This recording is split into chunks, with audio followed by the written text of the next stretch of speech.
Welcome back to Forbidden Knowledge News. I'm your host, Chris Matthew. Tonight I want to welcome Tony Topping. He is a writer, media contributor, and contactee who has become a targeted individual by secret covert interests who monitored his interactions with UFOs and off-world entities. He has appeared on multiple TV and radio shows to shed light on the shadow of the secret world of the UFO phenomenon. Tony, welcome. How are you tonight? Hey, we're okay, mate. We're okay. Battling the demons, saving mankind all in a day's work. You know how it is. That sounds awesome. Yeah, awesome. Yeah. When you've had 40 years of dealing with high strangeness, I wouldn't call it awesome. I'd call it a roller coaster ride, actually. But there you go. That's the situation, mate. That's how it is. That's how I have to deal with it. And mentally, it's very demanding. Anyway, nice to be on your radio show. Fire away on any questions you want and what you want to ask me about what it's like to be on the front line of dealing with UFOs and all the circus that goes on for it in real life, mate. I hope you don't mind me saying there is a narrative that runs in the US media at the moment, which is a controlled narrative. It's a psyops narrative about UFOs. They're a threat, they're this, they're that, the other. I think what your listeners might hear from me is what it's like to be a modern-day Billy Meyer, a modern-day contact experiencer. And that narrative is askew, frankly. It's not quite correct. We're not being invaded. It's not as it appears to be. But we'll talk about that as we go on, I'm sure. Yes, your story is definitely fascinating, and I love to have people like yourself that have had direct contact with these entities to help us understand the phenomenon. Of course, no, absolutely. My life has been dominated by it, but there again, matey, I've had one hell of a life. Just recently, last year, for example. Just to give your listeners a perspective, I'm currently now writing my book after my mother's passed over. That's called Revelations of a Paranormal Intelligence Asset. And I'm writing that at the moment due to the things that have been going on around me and all that kind of thing. But I think before moving to Southport, where I am now, if your listeners can picture what I've been through, I had to look after my mother for a period of nearly 5 to 8 years. No, 8 years it was. 2 of those years, she was bowel incontinent, which meant that I had to clean up after her, and we couldn't get help. And then I had to look after her all the way through the dementia process until her dying day. We did get help eventually, but it was very hard work. And when I say this, it's because it makes a man out of you very quickly. So this situation that I find myself in mans you up very quickly, and you become very hardened, very strong. And so I thank my darling mother for the strength that she's given me to carry on. The aliens, the UFOs, whatever you want to call them, have saved my bacon on 3 occasions. It's been hair-raising. But that's kind of like where we're at the moment, the writing of the book. We had a film company here the other day. We've got a US TV company actually interested in me. My mother would be very proud. So that's how I've ended up sat where I am now. Well, let's start at the beginning. Where did this all start for you? It was in the early 90s, right? We'll call it the early 90s. I mean, my first actual psychic visions happened at 2 years of age. But it just goes to show the hair-raising time I've had. We'll technically take it from 92, I think, where we had what we could describe as this UFO that was like something out of Close Encounters, flying in over my house for about 10 seconds. It appeared and was gone. And it was incredible. It was a light show. It was unbelievable, but it was there. They're going to put in another appearance. And then I kind of like got a place at stage school, and I moved to stage school. And then I kind of like, I moved back to Yorkshire again. Yeah, that was right, moved back. And then I went back to London again. And it's when I moved back to London a second time that the strangest of activities began, including UFOs constantly following me, UFOs, little dots of light UFOs following me everywhere, all this kind of thing. Cut a long story short for your listeners, I then moved back to Selby in Yorkshire, and it began about 96, really, where truly, 97 on a summer's evening, these 2 dots of light, they came together, they merged as one, there was an orange flash that woke my mother up, an orange flash in the sky. Everybody thought it was lightning. And you heard this voice imprint across the garden saying hello to you. So you hear this voice going, hello. And that's really when it technically all began. And it really did begin. My God, it began, and it keeps on going. And I've been under surveillance, and I've had unmarked helicopters film me. I've had some very strange people, we would describe them as agents of the state, following me. It's frankly been insane. Well, let's start with the craft. What did the craft actually look like that you saw? Well, the first craft that came in, and these are known as the primary UFO incidents. What you've got to remember is there is an international cover-up at the highest level. You've got to remember that the government's, your government especially, has an information civil war going on whereby the Joint Chiefs of Staff can pick up the phone and go, can you tell me all about UFOs, please? My military needs to know. And this person will turn around to him and go, sorry, sir, we can't tell you, it's national security. So you've got this loop going on of kind of like our key policymakers, key intelligence advisors being kept out the loop of the UFO situation, while at the same time you have a narrative running through the media of UFOs are a threat, UFOs are this, UFOs are that, and it's not technically true. Somebody is bullshitting, frankly. It's not like that at all in real life, and you're being lied to. And the point is this: there's an unwritten law that says, for nefarious reasons actually, that you cannot have a liaison with extraterrestrials. It's not allowed. If you're the man in the street and you have liaison with UFOs independent of this narrative, that's not allowed. But the scenario is, what happens is, these advanced spiritual Star Nation people step out of this narrative and do their own thing, out of control of any form of control that's trying to cover up the UFO situation, and you then have an alien Cold War on your hands. And that is what's actually going on. There's a bit of a Cold War going on, the alien equivalent of Russia and America. It's tricky, but that's roughly how it is. So 1999, the first UFO came in, it illuminated a TV antenna. So it comes in over the house, it illuminates a TV antenna, and flies off again. I had dreams about this for quite a period of time before I filmed it. And then there was other incidents with UFOs. There was an incident where a triangle UFO comes in over the house, and then two balls of light UFOs rapidly overtake it at speed. And we've got the imagery analysis. We've got all the photos. Going to go in the book. Were most of these craft physical or light craft? Really? No, they're physical. They are not to be confused with oh, that's a TR-3B. They're not to be confused with something like that. These things are amped up. They're lit. They're ET. They're not from round here, but they are from round here technically because they're using bases from our oceans, and that's the kicker. They are using bases from our oceans and this kind of thing. So you've got very advanced craft coming in over my house for no apparent reason whatsoever, or for reasons that I don't technically understand. That was followed by that was in the space over a period of 3 months. These UFOs coming in, going out, and the other displaying aerodynamic maneuvers that no aircraft could do. Quite on purpose, they were doing that. And I was filmed by an unmarked helicopter coming back from my local town. It appeared from nowhere, bristling with camera gear, green, unmarked. I understand from Jane's Defence Weekly that is on issue to US Special Forces. The British don't have this type of helicopter, and it was like something out of a Jason Bourne movie because it hovered across a road junction at the height of a lamppost, and a street lamp. I will never forget it. And so that's kind of like in a period of 3 to 4 months, that circus started. So you've got 3 UFOs, a first unmarked helicopter incident, a second helicopter incident over my garden where a UFO intentionally buzzes it. We've got the image analysis of that. It gets buzzed. So we can see quite clearly that there is something going on. And I'm the last to know what's going on, but there's something going on.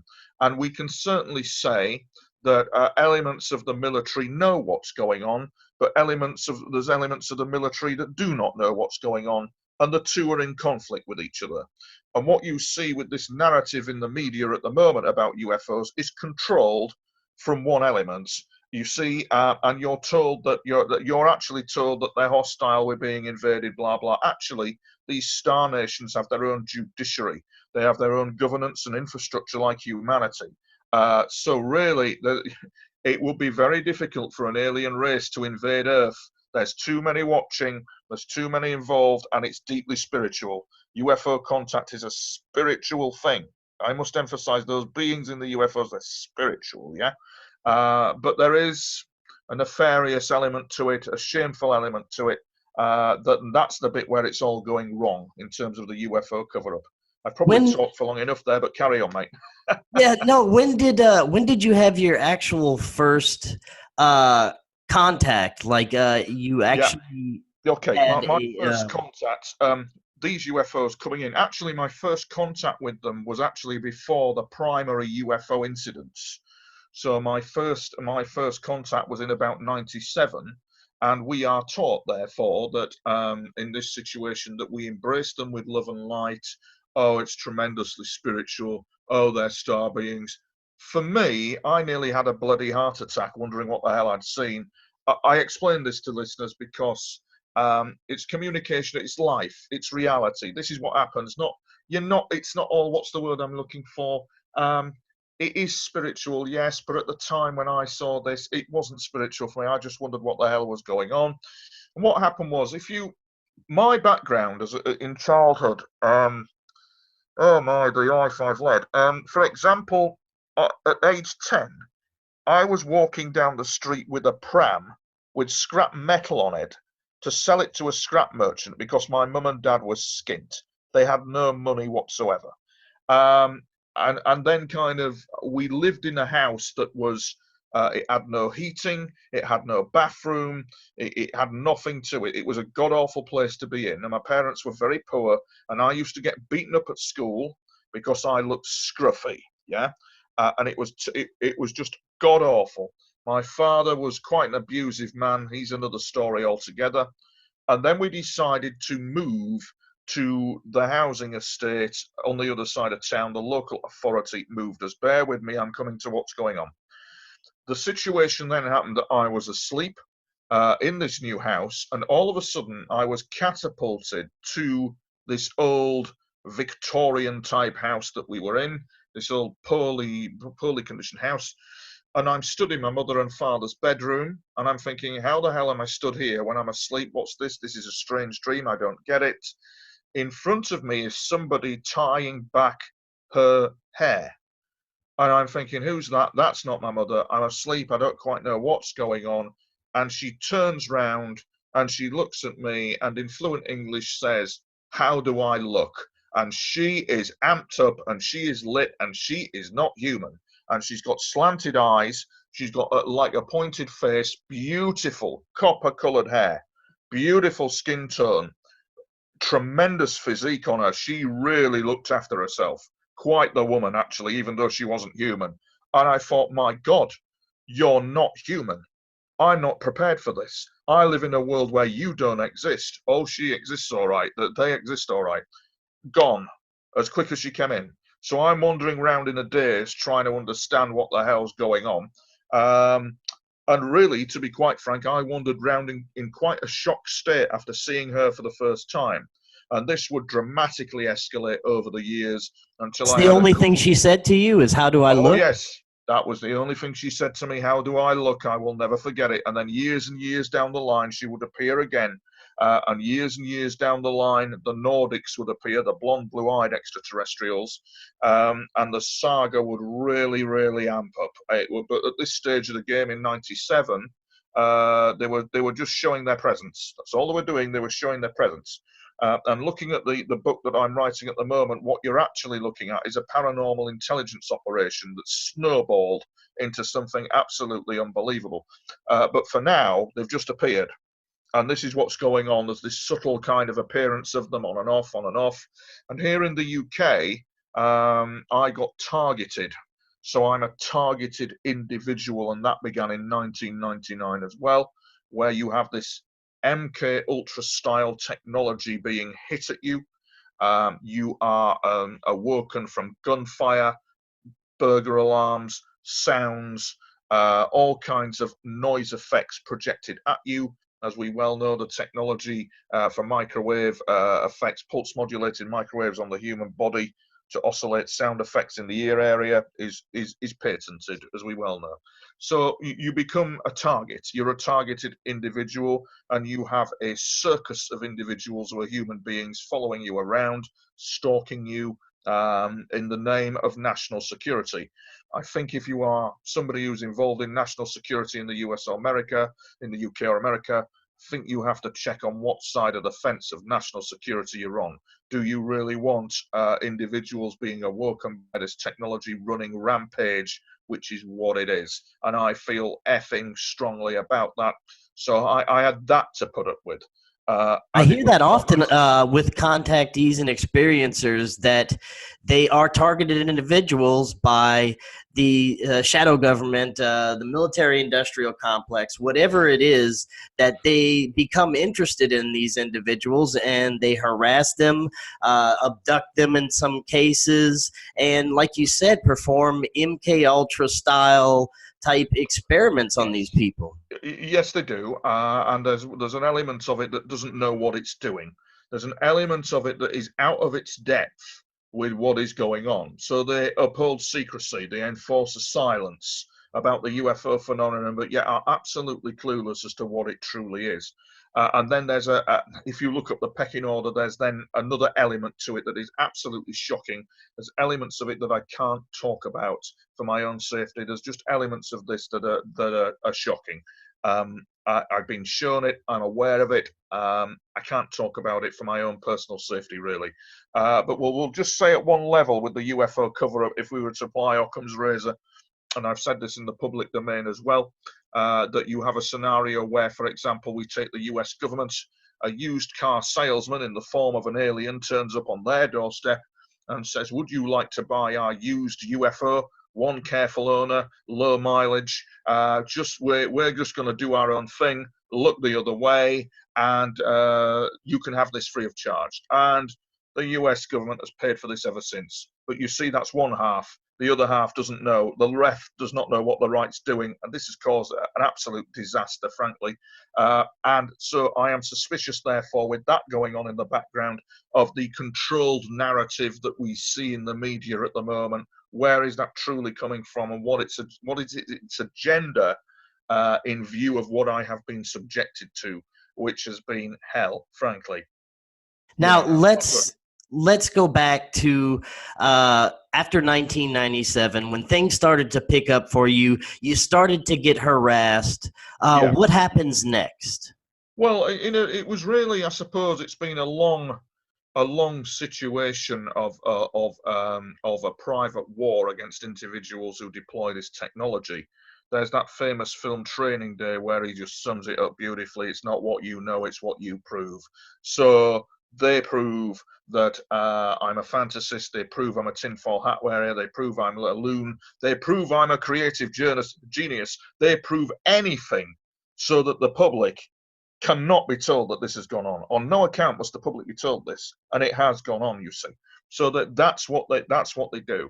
And then there was numerous incidents that went on with these noise effects. At one point in the proceedings, I felt quite suicidal actually with it. I was being awoken night and day by bloody lunatics with this technology, and it wasn't schizophrenia either. It was kind of like quite projected. It was quite bad. I remember at one point in the proceedings being followed by one of them in a local pub, and that was not good. And I walked past him, and he mentioned something to me about my targeting that only he would know. And only he would know this. And I managed to. I was having this bizarre private war with these individuals, and I managed to find an exact photo fit of what he looked like. It's a famous actor that looks exactly like him. Actor called Lester Carbonell. He looks exactly like him from the film Smoking Aces. So somebody did a photo fit of that, excellent and all that kind of thing. And we put that up online just to stop him dead in his tracks, because the last thing they want is to be known. And that's what happened, you see. That's how I actually stopped it. But this private war dragged on with them for a number of years, and they're not very nice people. And this is going on in democratic elected society. We are told what we are told. We're told that we're being told the truth. We're told that the government are there to protect us. We're told that they're going to fight for freedom. The current situation is that somebody let tyranny through the back door while men gave their lives on the beaches of D-Day. And this is the serious situation that they did, and they let the Nazis in via Operation Paperclip, and it's been an absolute disaster. To talk about the harassment and mind control is something nowadays that I kind of condense, because there's far more important things to talk about than talking about them lot and their circus after what I've been exposed to. And I've made it my personal mission in life to make sure that every time they hear my name and I start talking about my experiences, that they reach for the drinks cabinet, that they are shocked by it, because it's apparent that they were being watched. Every move is being watched by these people from the stars above, and these people from the stars above. Wow, it's quite amazing, really. But also, you cannot wander around with your eyes closed. It's not airy fairy. You cannot wander around with your eyes closed. There are many and variables of them, and they all have personalities, and they probably all have problems. And the joke being, they look like us, and we look like them. Little green men from Mars is rare. They look more human than alien, I have to say to you. Yeah, they do. Now, it also, when you go back to your childhood, there was some trauma and there was some abuse, even psychic attacks from your Yes. own father. Isn't that right? Yes, that's absolutely right. Yeah, well done for twigging on that. Yes, you have done your research, haven't you? Yes, that's right. Well done. Yeah, there was. My father, let's talk about my father. My father was a healer. My father served in the army in 1950 in Vienna.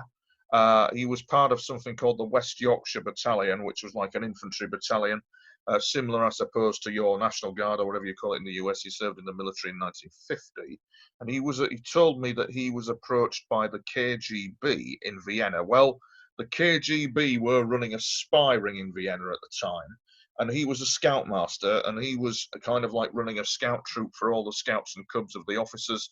So it may have been that they had that they wanted information of that nature. But there again, my father was a powerful healer, and this is the tragedy about him. My father was capable, like a Jesus, of healing people with his hands. I've seen him heal somebody's neuralgia, toothache. Yeah, this woman came into the house screaming with neuralgia and pleading for my father to help, because I think he'd helped her before with something. And he laid his hands on her and cured her of it. There was another situation where my auntie had a dog that was at death's door, and he brought that back from the brink. My Uncle Bill, he baffled an ambulance crew one day because Uncle Bill was a goner with a heart attack. Yeah, the laying of hands brought him back. The ambulance crew were astounded. But then, for example, with me, it was nothing but abuse with him. So, for example, if I wanted to go out somewhere, he would, and I was being naughty, instead of slapping me, he would actually give me headaches, and he'd lay me sparko on the bed with a migraine at 10 years of age. The abuse that he subjected me to as well was vile. It was violational. It was absolutely disgraceful what he did. And I have a job on forgiving him over it, actually. I really do. He violated me, a nasty man. But that's the tragedy of it, you see. He had this ability, but he had this abusiveness about him. I actually believe that he was possibly targeted. I really do believe that he may have been targeted by something, because it really, on reflection, when I look at him, he was a broken man from his childhood.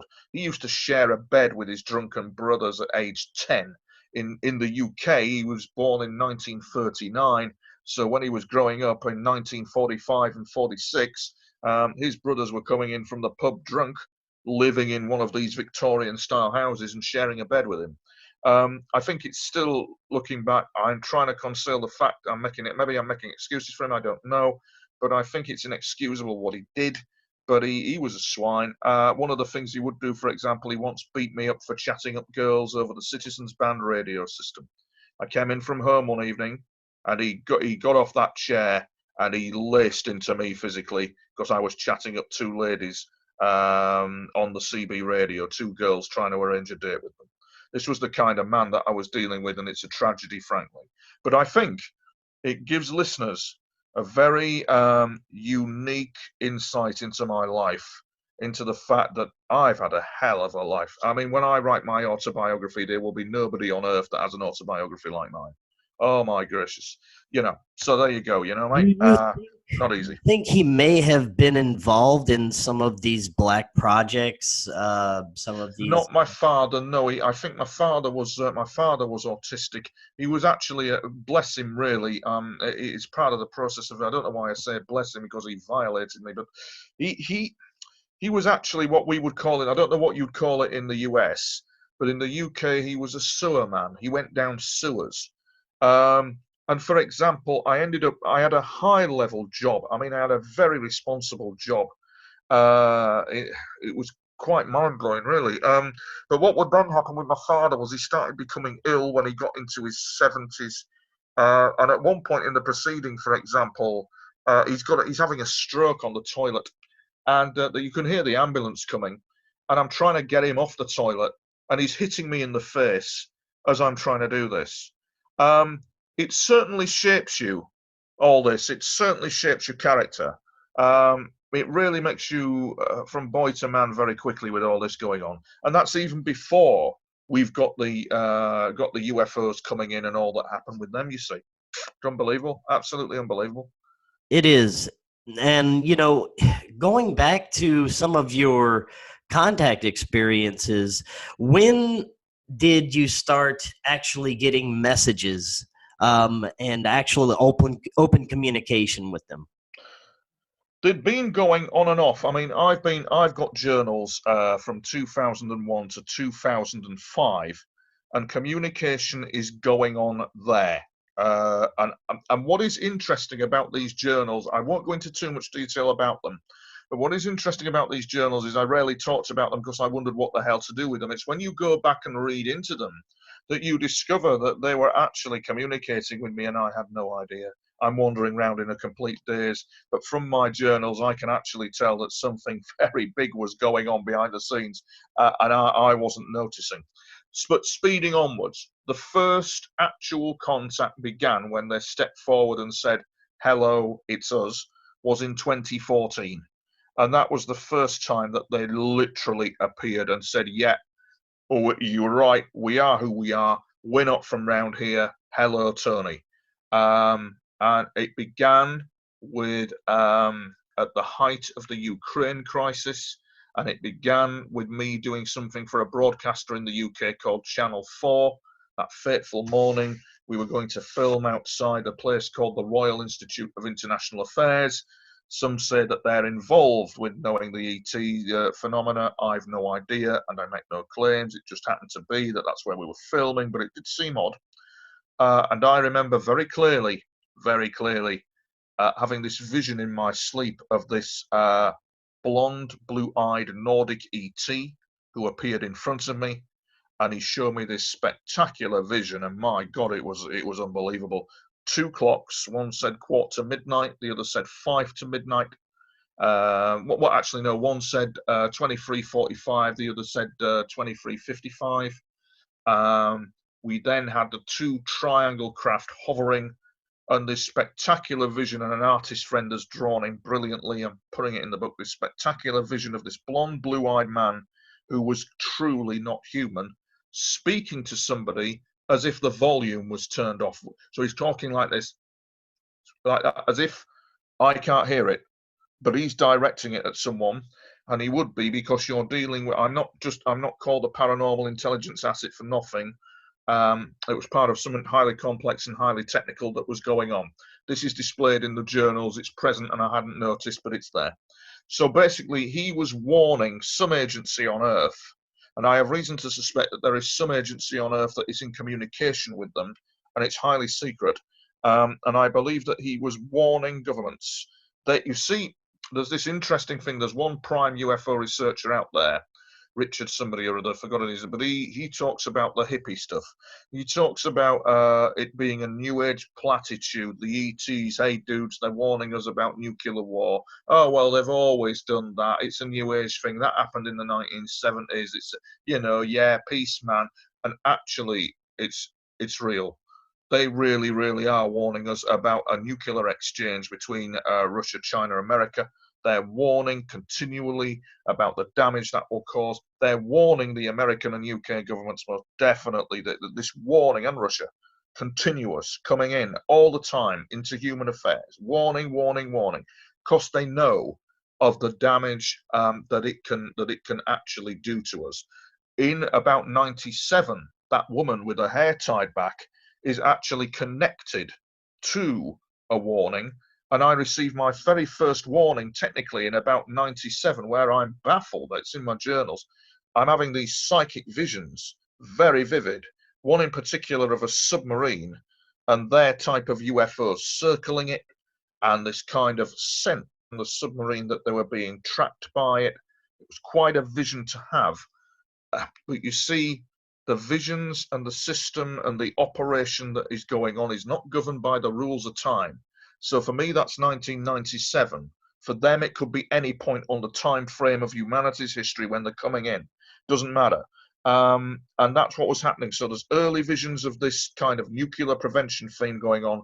And then in 2014, as I say, they just appeared and they started coming in.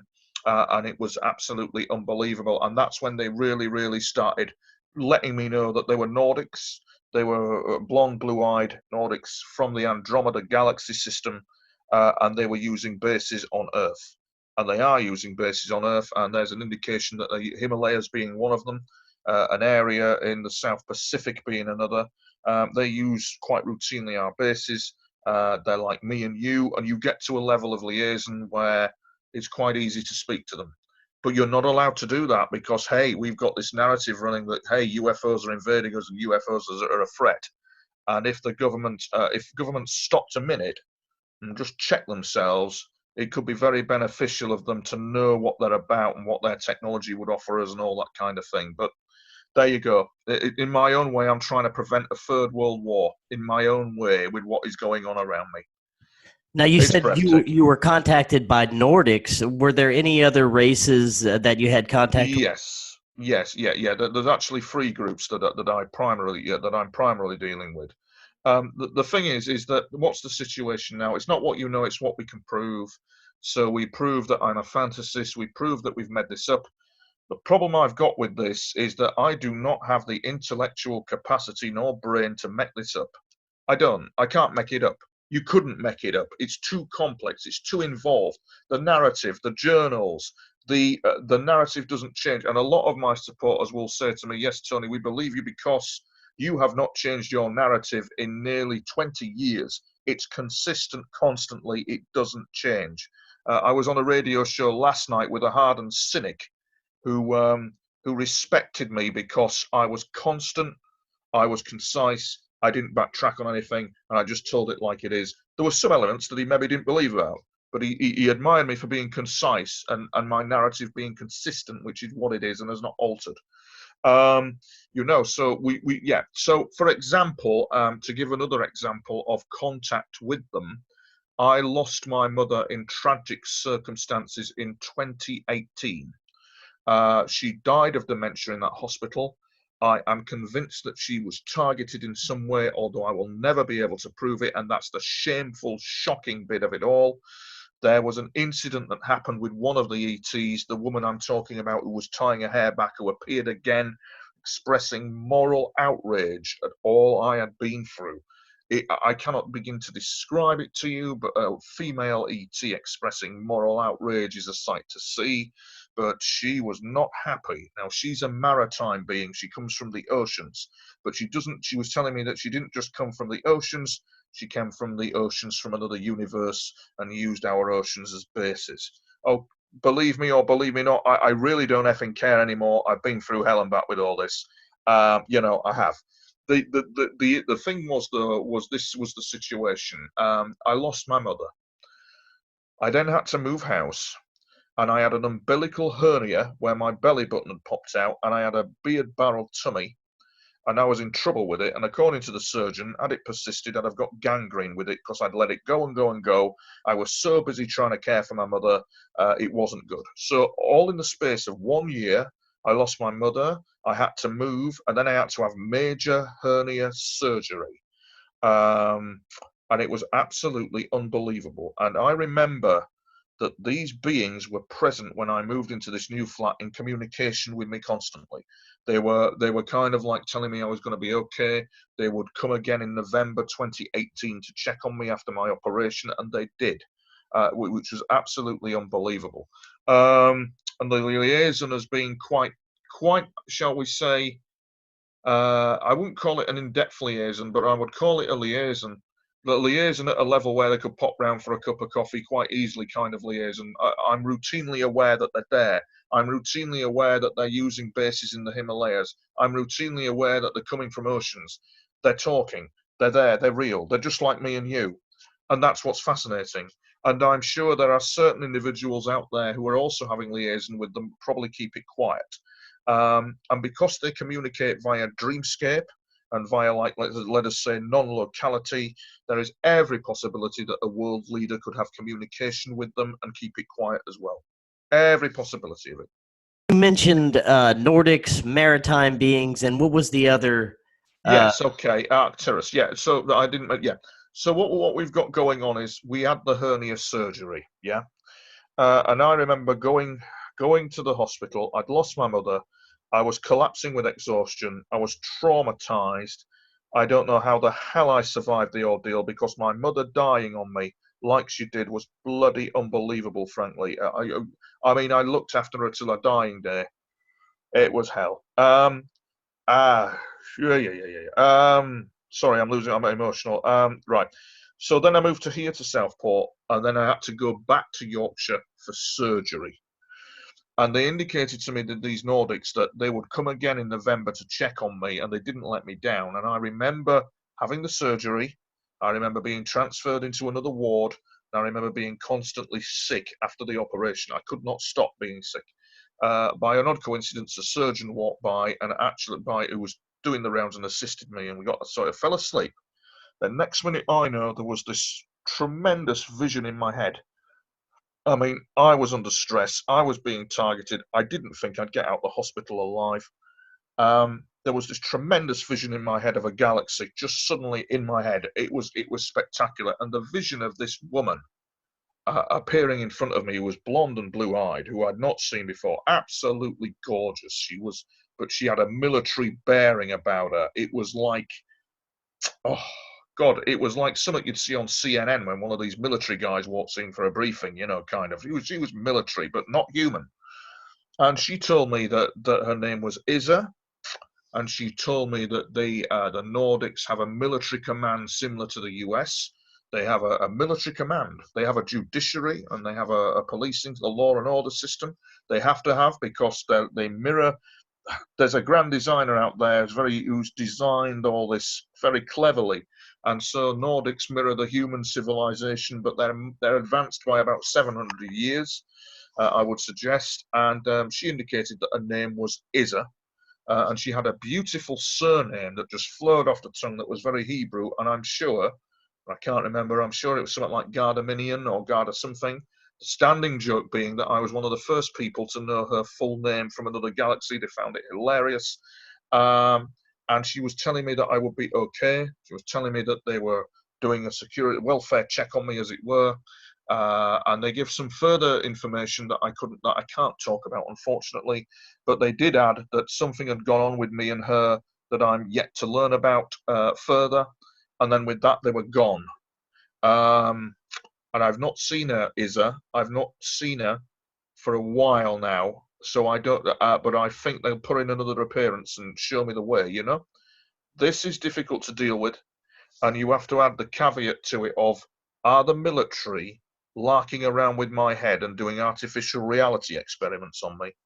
I always have that in the back of my mind, because you can't make it up. And I'm thinking, is this real? Is this really going on? I can't even believe it myself. Oh, it's going on all right. It's real all right. and they've put in an appearance now. The Contact saga continues, and I know that I'm going to film them again. They've indicated that they're going to turn up again to be filmed. They're not invading us. They don't want our air generals panicking. They're not invading, and they're not invading. They're monitoring things very closely, including environmental matters, it would appear. So it's as if they're here as allies rather than enemies, but they do oppose something that is extraterrestrial that you would class as the equivalent of Russia and their America, and there is a Cold War going on. And I can go into that for you in a bit of detail, some principles that go on a Skywatch to help people with that, if you get me. That's actually what I was going to ask you about. I've heard you say that before. And what do you mean by that? And who is involved with this? What races are involved? So, right. So you're talking, right. So just to answer, when you say what do I mean by that, I'm sorry to ask you, what do you mean? What section am I not describing? What do I mean? Just clarify for me. Well, you said that there's a Cold War, Yeah. which implies that, there are two races opposing each other. And what is this Cold War about?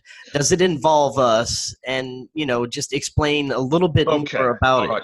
Okay. It raises its activities whereby, as I described earlier, somebody turns up with a used car, a used UFO, and says, you can have this excellent piece of technology for free. We are going to move into the house across the road, but don't watch what we're doing. We're aliens, and we're going to move into that house across there. You have your UFO toy, and don't watch what we're doing. And I think that sums it up in a very simplistic way, but it appears it's a query. What it is, it's the legality of what other extraterrestrial groups do, as opposed to, it's a judiciary thing. So what you've got is, for example, you can't go around as an ET with advanced technology abusing the human race without some sort of recoil coming back at you. These star nations have judiciary. These star nations are quite developed, and they have legal due process, and they have laws. You cannot go around doing this to humanity without it not being noted, and without some collar feeling going on. And basic principle, then, you've got an extraterrestrial group that's having its collar felt, and it's not liked. It's not liked. They are breaking laws, and they should not be doing what they're doing. And that's really, I think, as far as I can go with it. I don't really. Well, which group is the one that is doing this, that is breaking the law? I would describe them. You would popularly describe them as greys. I don't quite know their full identity. But for example, I've seen things, really seen things that will be enough to put a man in a psychiatric unit. But I've really seen some stuff with them. One of the most things that shook me up the most was in the process of the operation that was going on, and ETs, extraterrestrials, Russia, America, but the ET version of it is violence among them. The threat of violence among extraterrestrials towards each other is quite shocking to see. When you've got one extraterrestrial group threatening violence on another, and you're not used to it because you're a human being living in a world that's conditioned not to acknowledge this existence. You know what I'm saying? And that can get quite hair-raising. But in general, the ETs, I have to say, are very nice, actually, very friendly. I know, for example, situation that occurred, or I covered from my operation, that leading into the other contact group. So I've described two groups, and this is the third one. So I come back from York, from the hospital, back to Southport, and discover that I'm wandering about collapsing with mental exhaustion. Not physical, but mental. I'm absolutely zonked out. I mean, who would not be? I've lost my mother. I'm having an operation. I lost everything. I lost the house I was living in since 1986, and I had to move, and that was a miracle. It's a lot for a man to deal with. And by strange coincidence, there was a contactee in the US who indicated that we had a conversation, and she more or less, this was bizarre, but she more or less said her mother worked for NASA, and she more or less said, I am going to speak to the ET group that I am in contact with. This is not good. And the bizarre incident happened 2 o'clock one Monday afternoon. I'm laid out exhausted in the bed. I don't know what the hell's going on. And I just had the presence of this beautiful, bald-headed, green-looking lady come in front of me who identified herself as an ET. who identified herself as being part of one of these groups. Then she didn't tell me where she'd come from. Didn't tell me where she'd come from, but other than the fact that she had heard about what was going on with me. But in some cases, because they're ETs, they don't always know. The news doesn't always get to them sometimes. But she said that they were going to assist me, and she was gorgeous. I mean, she just oozed this beautiful feminine energy. It was quite a sight. She was absolutely gorgeous. And then what happened was a few days later, as I don't know which came first, whether it was the UFO incident or them, but it doesn't matter. It happened. So basically, I live near a place called the Marine Lake, near Southport. And the situation was these UFOs came in when I was sat there. One of them was a triangle with 3 pink lights on it. I've never seen a triangle with 3 pink lights on it. I've filmed the triangles, but not this particular type. And it appeared over the Marine Lake for about 5 seconds, disappeared, followed by a very bright ball of white light. And I remember something happening to my body's energy, and I've not suffered mental exhaustion since. They intervened, they stopped it, and then a few weeks later, they came over the rooftops again. It was a spectacular sight, really. She came back again in a UFO was emerald green. It came in over the rooftops, and she hovered, and I knew it was her, and I knew she'd come to see me to check up on me. She was just coming to have a look, and they hovered around for a bit, and then they flew off silently at speed. But it was a beautiful sight. And they identified themselves as being from Arcturus. And they indicated once again that they have judiciary. They're not invading us. They're quite sharp, very clever, very evolved, and they're watching. So what you've got is, luckily, I'm being watched over, and that's a good thing. So we're talking about scenarios where these ETs have intervened and saved my life on a number of occasions, including the one, it's in the public domain, where I had fever and wasn't able to look after my mother. And that was unbelievable. If you'd like me to, I can go into that if you wish to be told Sure, about that. go ahead. Okay, mate. Well, the Nordics are in and out. And the thing is with it is that the liaison is going on. It's still ongoing, but I don't know the reason why. I'm still not quite clear. It's filtering back to me as to why, but very slowly. They're not quick on that, but that doesn't matter really. I'm just actually enjoying what they're showing me, that there is life out there. We are being lied to, and it's not good. It's just not good that we're being lied to in the way that we are. And I know that during the time I was looking after my mother, before she really went downhill, it was at Christmas, 2016 or something like that. No, it'd be after be 20. Yeah, it would have been about 2015, 2016, Christmas time. And I was unable to look after her because I had flu. If you get flu, I don't know if you've had flu. Have you had flu? Yeah, Yes. You can't get out of bed, mate. How the hell? I mean, I had a dust mask on my face. I'm trying to look after her. I can't get help because all the carers from the care company have gone down ill. Relatives, there's one of her relatives who, anyway, he's another story. He was away. And I'm thinking to myself, I said, Mum, listen, I've got to go upstairs and rest. I'm not well. And she just went, go on, son, I'm all right, bless her. I went upstairs and I sat on the bed, and I've got fever, mate. I mean, I'm burning up. And the room begins to spin. Now, immediately you would think, oh, well, he's hallucinating. Well, if you think that, you're quite thick, because I've told you there's a 20-year narrative behind this, and I'm not frigging hallucinating. But anyway, I've got fever to the level where I'm going delirious. I'm burning up, and I'm looking after my mother, and how the hell she didn't get it, I've no idea. Next minute I know, I fall asleep, and then the next minute I know, I'm in a dream of a knock at the door, but it's so real, it's as if it's like we're sat here now.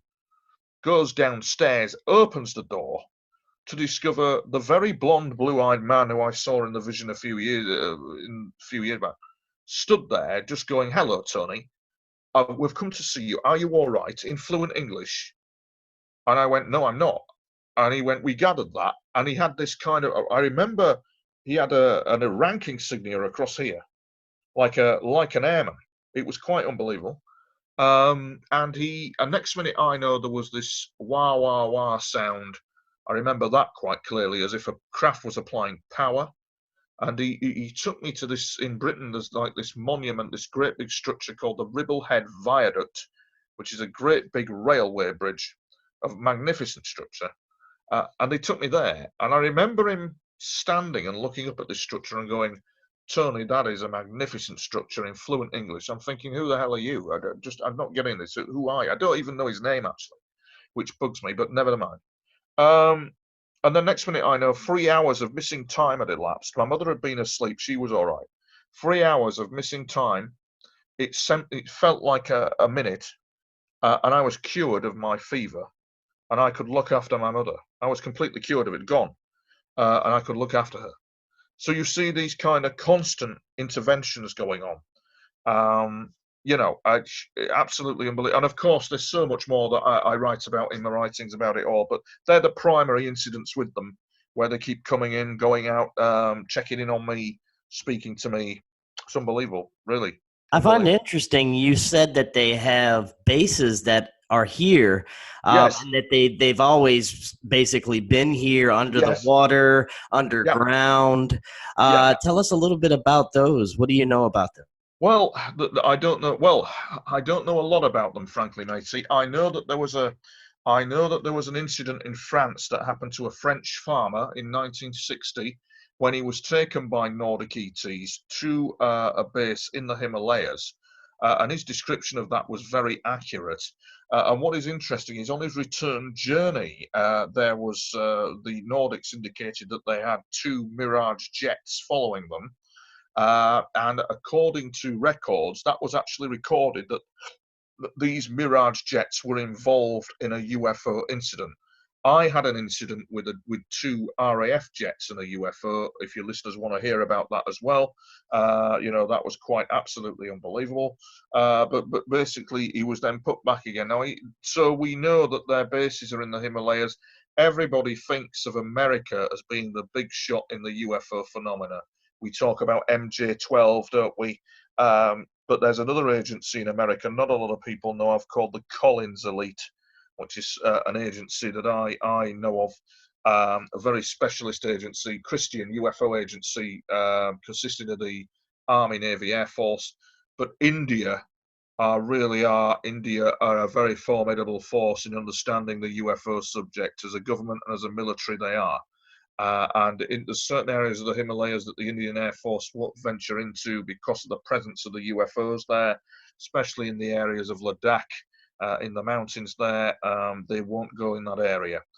You're dealing with the equivalent military of somebody from another galaxy who's 700 years ahead of us in technology, and they are.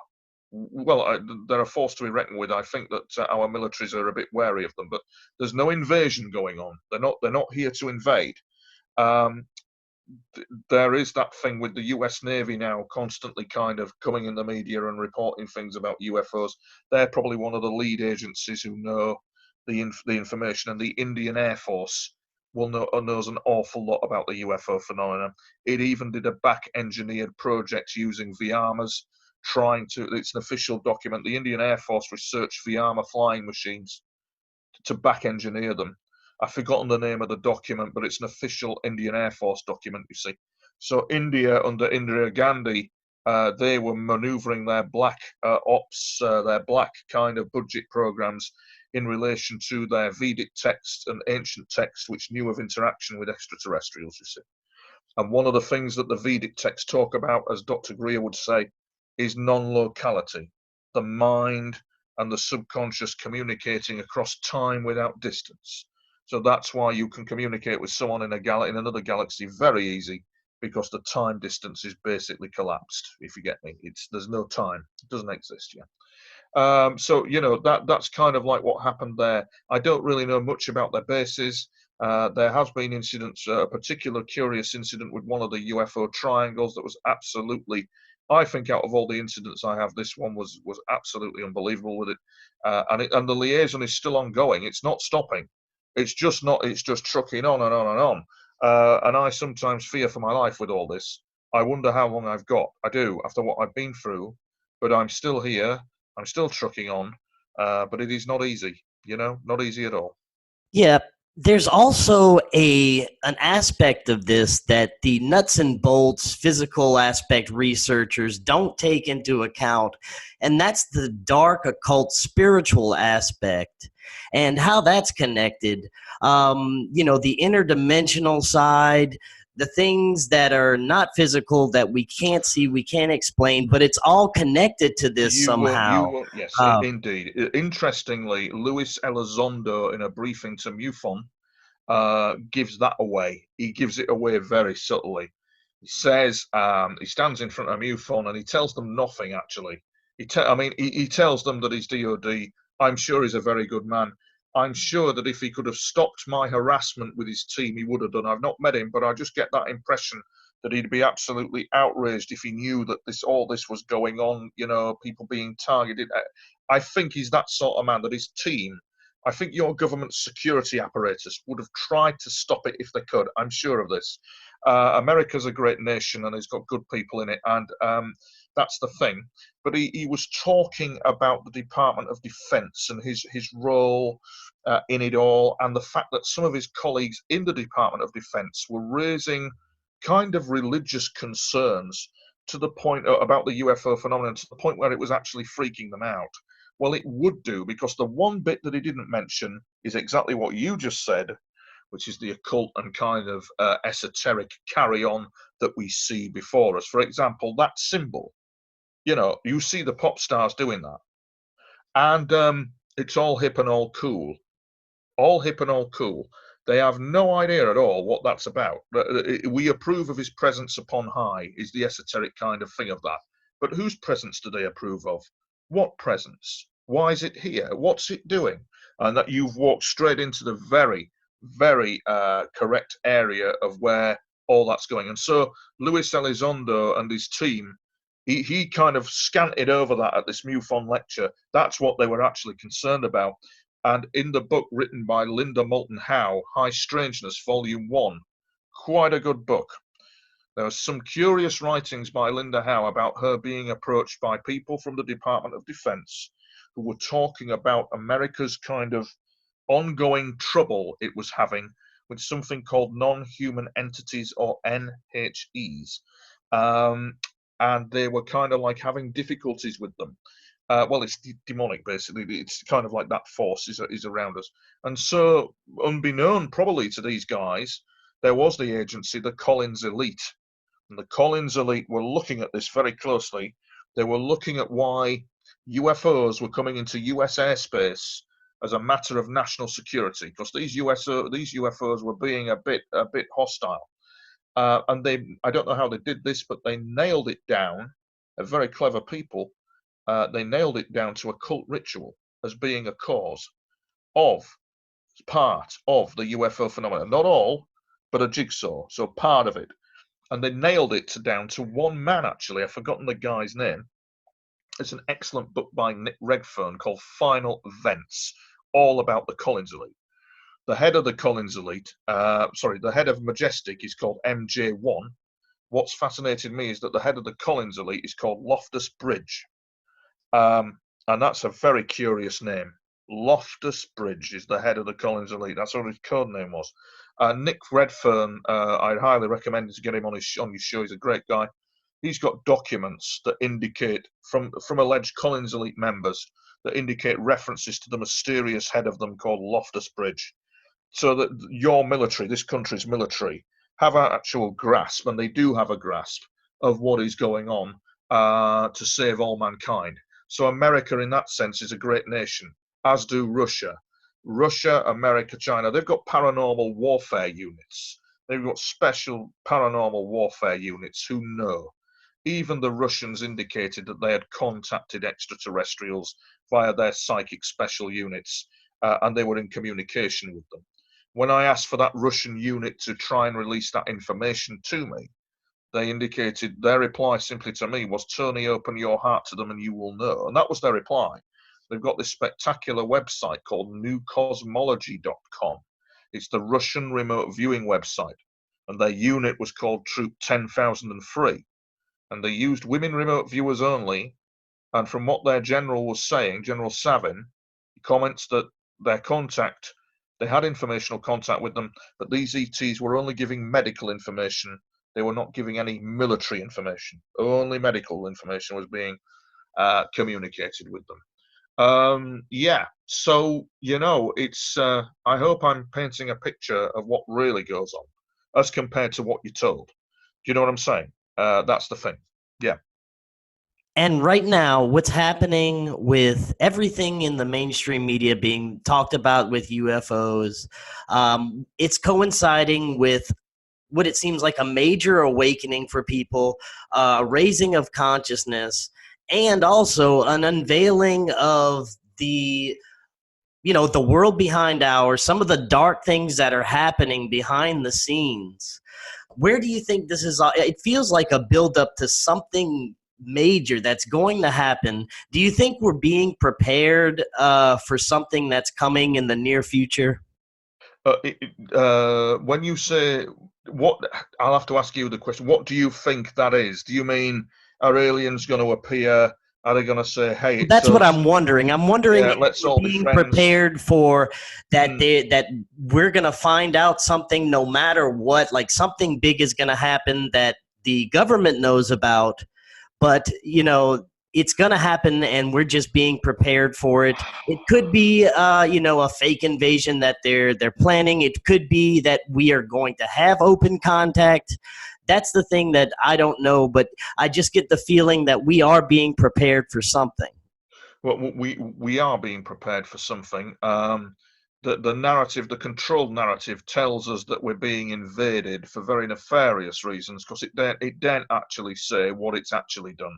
They daren't actually say in public what they've actually done. And I think that, in fairness to Luis Elizondo and his team, I think they know. They knew what's been going on, and they're aghast at it. Because there's good people in your country, as I say, in your military and security apparatus that want the world to be a peaceful place. They don't want war. So I think that primarily it seems that the mission of these ETs at the moment is not so much disclosure and full-on contact with them, but prevention in human affairs of conflict at a global level is perhaps going on currently. As to where the direction of contact goes with them, in terms of disclosure, that's probably 100 to 50 years from now where we might see something like that occur. And I think it would happen via your military. I think it would happen via the Navy. And I think that it would be an understanding of their science merging with ours into mainstream society. The information that ETs give to our military is very drip, drip, drip. It's barely it's very slow. Disclosure doesn't happen overnight. It's not one of these the day after disclosure. Don't kid yourself with these ETs. Disclosure, just the thing with them is that some of them look like me and you. Some of them are more human in look, actually. And the thing with that is that their populations are very variable. And it's a good job they're in other galaxies because I have no doubt in my mind we could go to war with them for no apparent reason. The wars and conflicts are engineered. So it's kind of like, in some ways, a good thing because it may be that we might not get on with them. It may be that we really might not see eye to eye with them as human beings. So at the moment, they're being very subtle in their approaches of what they're doing. I honestly believe that in terms of the UK and the UK government, I actually genuinely believe that there is an attempt by them at communication. There is an attempt by them to, I think, a dialogue like diplomatic relations, as if one NATO partner, if you could class them as a NATO partner, like the Nordics, if you could class them as like a NATO partner, that's a very interesting concept. If you could class them as training with our Air Force, I'm just thinking out the box, but you've got a civilization 700 years ahead with an artificially intelligent craft practicing with our Air Force. What they're practicing for, I have no idea. I'm just thinking concepts. But it's military, it's war, it's just not sitting with me comfortably precisely as to where it's going at the moment, you see. Despite having nearly 40 years of it, I'm just not precisely on it, yeah? Yes, I agree. Now, to close out tonight, it's definitely apparent that they want us to change something. And I feel that it's the negative control system we're under, the system that loves war and violence and is trying to kill each other. I think that's what they're trying to get the message across, that we need to get rid of, we need to change. Yeah, If this phenomenon is yeah, occurring, and if yeah. all these thousands and Of millions of course, people who are experiencing it are of course, experiencing the same thing, of course. do you think that it's possible that we can get out of this control system within our lifetime? I hope so. There's a number of hybrid threats that they'll be dealing with in the years ahead, including nature. I mean, nature and the sea, and the fact that we cannot control our environment at the moment. We're attempting to. We just haven't quite got the tech. That's the situation. That's a hybrid threat going on. We need to clean up our environment, most definitely. Do I feel? You see, the thing is, some of these civilizations don't have money. And to your government, that's a national security issue. They know this. I've forgotten the report. There's a specific report by an agency within the NSA who more or less indicated that these ETs do not have money. So that there's that going on. There was something else I was just going to say, and I've completely forgotten what it was. But oh yes, that was it. And also as well, when you think about it this way, that there are young people with these extraterrestrials, like the Nordics, for example. They've got children. They definitely have children like we do. And those children are brought up in an education system where it is of standard acknowledgements that there is life in the universe. Absolutely standard education practice that we are not alone in the universe. And when you look at where they're at, and when you look at where we are with our paradigm, there is a controlling mechanism going on, and it's in conflict with itself, not only with humanity, but it's in conflict. It wants its transcendence. It wants knowledge, but it doesn't. It wants to control on the one hand, and on the other hand, it doesn't. And that's that's quite a thing. So yeah, there is an opposition to the controlling mechanism. Most definitely, we are evolving. Human race is evolving. Most definitely is. Yeah, indeed, it is. Mm. Yes, Tony, I agree. It is evolving. We're seeing things that we've never seen before. We're living Yeah, in fascinating and amazing times. we are. And I want to thank you so much again for joining us tonight. There's much more we can talk about, so I'll definitely have you back on. Oh, that'll be good. Well, give it 6 months, matey, and I probably have a bigger, a good picture of what's going on. But within 6 months, my book, which is called Revelations of a Paranormal Intelligence Asset, probably in the next 2 months, will be released. That could cause controversy as well, because it is about paranormal intelligence. All this, it is about intelligence gathering and information. Most definitely, it is. So I'm getting that written at the moment, and hopefully that should be a good read for people. Definitely. We'll be looking forward to it. And thanks again. You'll have a great evening. Oh, thank you. Cheers, mate.